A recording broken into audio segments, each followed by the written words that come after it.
Okay, this is wild. The Vivor solar-powered smart bird feeder.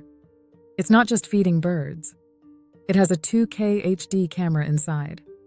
It's identifying every bird, every species. The AI knows what bird is eating from your feeder. It sends you notifications. You're at work. You get a notification. A rare bird is visiting your yard right now. You can watch live. The AI tracks which birds visit most, what time they visit, what they eat. You're getting actual data about your backyard wildlife. But here's the insane part. It's solar-powered.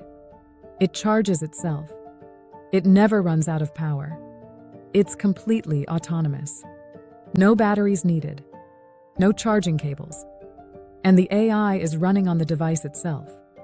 It's not sending your bird data to the cloud. It's analyzing everything locally. The camera sees a bird. The AI identifies it instantly. All happening on the device. You're getting nature data you never had before. You're learning about the ecosystem in your backyard. And all of this is powered by the sun. This is AI conservation technology.